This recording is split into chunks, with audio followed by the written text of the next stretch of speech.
It is time for us to have a chat about the festive football. Phil Egan is here with us. Phil, how are you getting on? How are you doing, Will? How are you getting on? Your reaction to the Premier League clubs, firstly, Phil, the decision that was made yesterday, like probably a million different pressures that were on around the TV contract, around trying to get things finished as early as possible this season because of the changes for next year. They were very unlikely to vote for a change, but were you surprised that no club was for the idea of a circuit break? Well, I think Liverpool, from what I believe, were looking at getting one round of fixtures called off, but obviously the majority decided the show must go on. It's interesting what's happening in Wales. Obviously overnight it was announced from the 26th they're going behind closed doors. Now there's no Welsh clubs in the Premier League, obviously Swansea and Cardiff in the Championship, but it does have that sense that that's the next step, that the Premier League aren't the ones that are going to decide this. It's going to be the UK government. Now whether they go full on no fans or they reduce by 50%, the issue they have really probably isn't what's happening in the ground, happening inside the ground. It's getting the grounds, like whether you're on a tube or a bus and you're obviously mixing, because if you have, say, a 50% crowd, you can spread them out a bit, but it's going to be quite grim to watch. It's really grim, Phil. When things came back first, we were willing to accept the Premier League, and even when the Bundesliga came back first and were empty grounds, there was a novelty value to it. Look, they're empty stadiums, we can hear the coaches shouting, and football is better than no football was the argument at the time. The tactical insight of man on, or and I remember when the Bundesliga came back, obviously that was completely just no sound. Then obviously they decided to bring in some crowd noise, and the novelty of hearing somebody press the button too early, or the ball hits the side net and you hear a crowd cheer and you're like, it didn't actually go in. But then gradually, as you saw towards the end of last season, where crowds were coming in, and then remember the FA Cup final, you got a big crowd for that with Leicester and Chelsea. Remember, like, you think of Yuri Tielemans' goal into the back of the net, but also the crowd behind get to celebrate it. Then the Euros, it went to a different level at the Euros. The places like Budapest were full crowds, and I mean, look, some of the people in that crowd weren't the most weren't the nicest people, but the atmosphere was electric. Then Wembley obviously got bigger crowds. So to take it all away now, we've had a little bit of an experience of it in the last few weeks. Remember the Netherlands-Norway World Cup qualifier, which was a really important game with it, on the final night of qualifiers. Then you had the Bayern Munich and Barcelona game, again an important game in the context of who qualified from that group in the Champions League. City played behind closed doors away to Leipzig, and it was a tough watch because it's soulless without fans. And as I said, we accepted it at the start when it was a case of it was deemed Project Restart, but I don't know how many people might just be turned off by this. And look, there's a reason it's happening. As I said, it's grim in terms of what's happening around the UK, around Ireland, with the amount of cases and people in hospital. So I get why it could happen, but I think it'll turn a lot of people off. Maybe they'll just decide, do you know what, maybe I'll watch a film on Netflix rather than watch a game behind closed doors. Yeah. Phil, speaking of entertainment, do you know what producer Enda has just told me? Today is the 25th anniversary of Eric Cantona's chip against Sunderland. And my question to you, is that the greatest celebration in Premier League history? Well, I think of even going back to, remember Bruno Fernandes scored that goal against Everton and they tried to split screen it. It's pretty similar, but not quite the same. Well, he didn't go for it properly. Yeah, but the difference as well, again, is Bruno Fernandes did it in an empty stadium when there was no one there to see it, whereas Cantona, obviously, it helps as well. That was a United team in their pomp, and the celebration of it. Yeah, it's up there. I don't know how you feel about. I was looking at even a couple of weeks ago when Leicester scored against Newcastle. Patson Daka's the somersaults. They're pretty impressive. I mean, a lot can go wrong with that. Potential cruciate injury, but Cantona kept it quite simple. But at the same time, it was very effective. Is it because, lads, it's so quintessential Cantona as well? In that, I think most footballers would have went for power as opposed to finesse with the shot in the first place. And then it's just Cantona's nonchalant, incredibly French, incredibly Cantona celebration afterwards. Like, it's an iconic moment because it's Cantona, Colin. Well, no, like, we've seen that goal scored before. Like, he scored a better chip than that. away to Sunderland, I think it was. Or was it Sheffield United? It was one of the two. It was a better chip. And then it was like a touch and body against Crystal Palace at Sellers Park. He scored better goals than that. But yeah, it's the celebration. And the camera caught it perfectly. And, in the subsequent years, players tried to repeat it.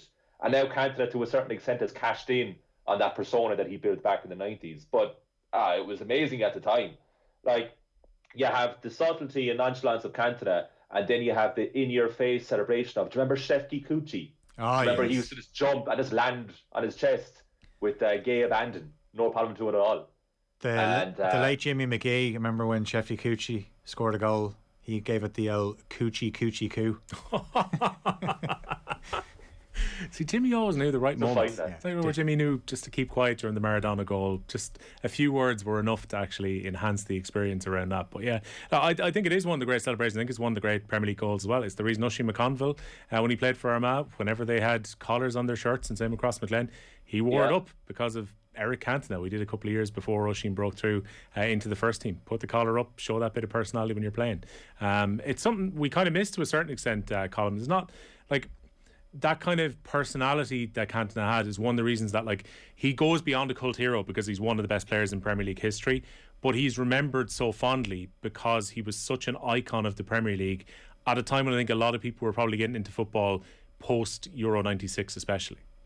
Yeah, they really cashed in on the characters in the 90s. It's so interesting with Cantona. You'd wonder, what would he be like nowadays if he played? Would he be able to keep up with the pace of the game? I just don't know. You presume he'd adapt a bit, but there's kind of a lot said about we've kind of lost the characters in the game. I don't know if that's true. I mean, you still have someone like Jamie Vardy who loves winding up crowds, like when he did the Eagle celebration at Sellers Park against Crystal Palace. I love that. And I wish players did it more as well because it is essentially entertainment at the end of the day. But yeah, I do miss the likes of Cantona and Vinnie Jones in the 90s. But, the sacrifice is that the football is so much better now. Yeah. So it's probably the best ever football we've ever seen. This season is probably the highest quality Premier League season, especially at the top of the table. Maybe we've lost a bit of character as a result, but it's probably better now. But I miss a celebration routine, which you don't really see that much of now. You think of Robbie Keane with his cartwheel in his forward roll? Yeah, you don't see that much of it anymore. But I suppose it's all about the team now. Pep Guardiola and Jurgen Klopp have brought it in. It's all about the team. Doesn't matter who's in or who's out. You score a goal, everybody celebrates together. Back to the halfway line, we go again. Is it a bit monotonous? I don't know, but the football is the best it's ever been. Where do you stand on that, Phil? Where do you think the quality of the Premier League is the best it's ever been this season? Yeah, and do you know what? It can be said for so many sports. We hear it with so many sports where, there's not enough characters in the game. But I don't really I would prefer the higher standard where I think the football is phenomenal. The pace it's been played at, and that's why I think it might suffer over the festive period where you look at those fixtures on the 26th and it's great where you roll out of bed on the 26th and you've got Leeds and Liverpool at 12:30 and you think I'll have a bit of that, but then the games on the 28th, how can these players get themselves back up and play at that same intensity?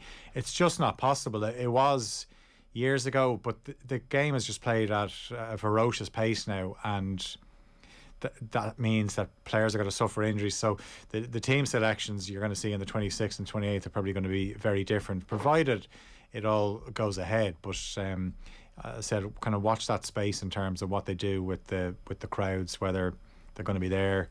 I hope if they do decide that they do it early, that there's not fans on their way to stadiums and then they're told to turn back around, especially if you've got a long trip. I know they try and do it on the 26th. They try and make it as close as possible geographically in the Premier League.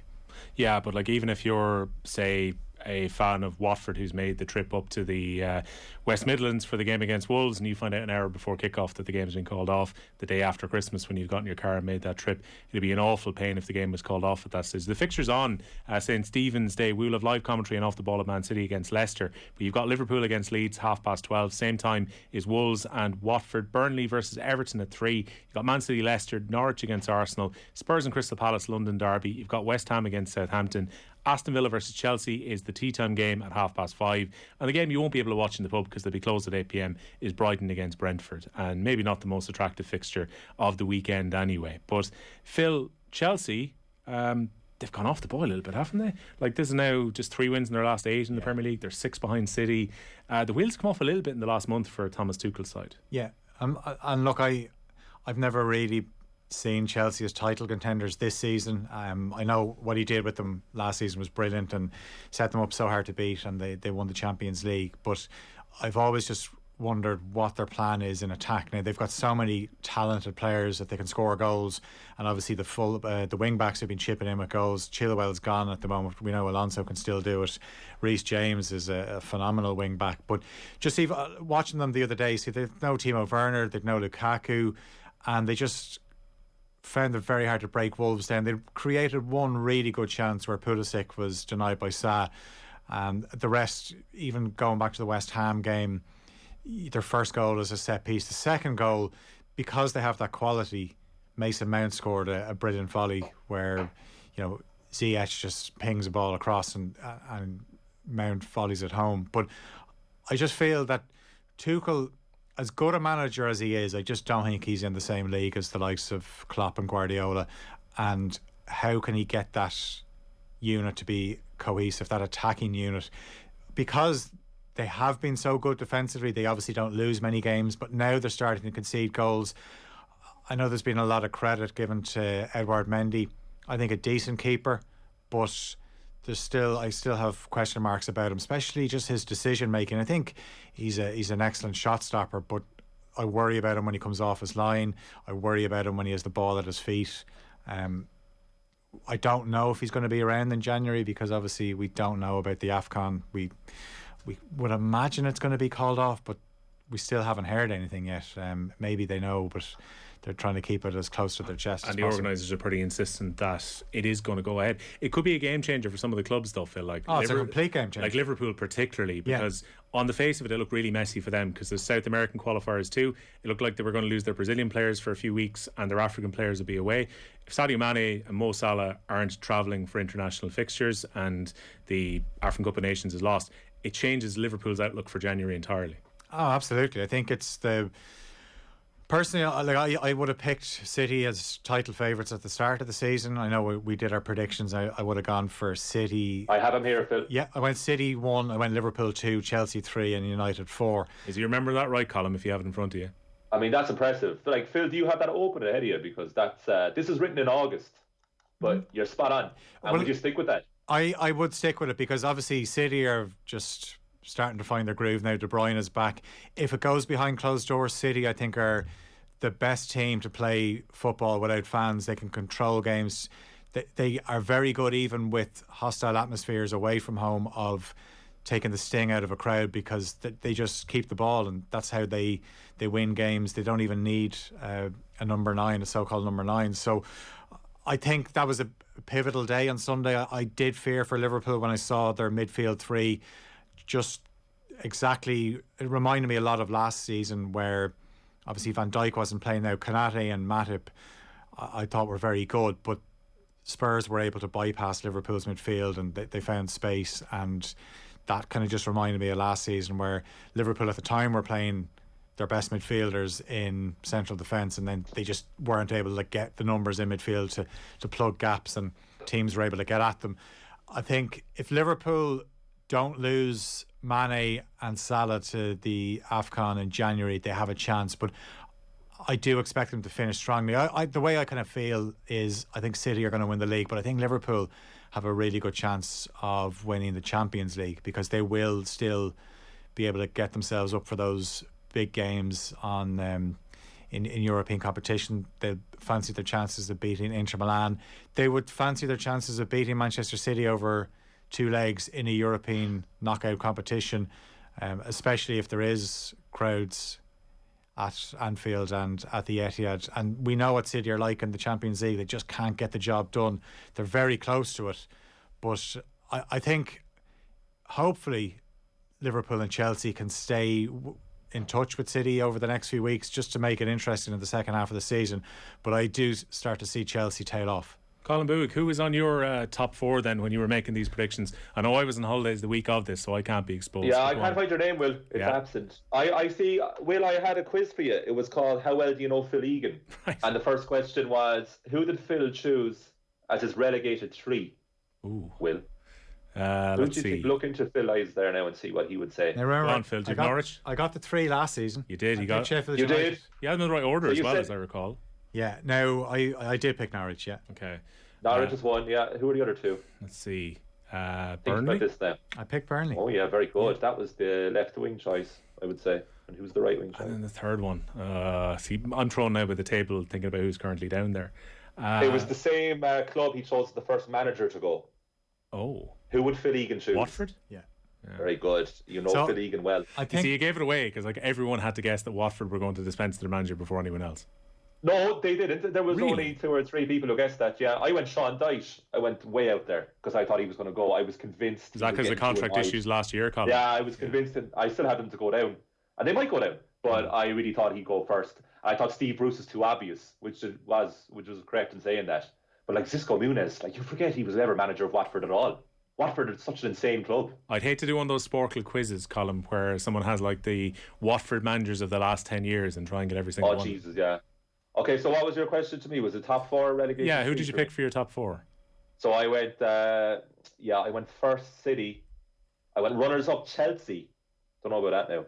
I went third ourselves. I went United, and I went 4th Liverpool. So my thinking there was that they were going to have a continuation of last season where they weren't as good as the year before. Which brings me to yourself, Phil. Is this your favourite version of Liverpool under Klopp, this season's team?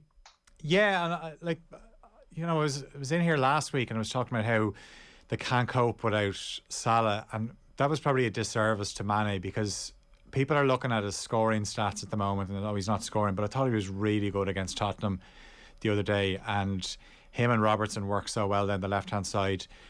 When Liverpool are playing with that midfield 3 of Fabinho, Henderson and Thiago, and then obviously the front 3 at the moment obviously has been Jota instead of Firmino. Firmino's now back from injury, and it's whether it's Van Dijk plus Konate or Van Dijk plus Matip.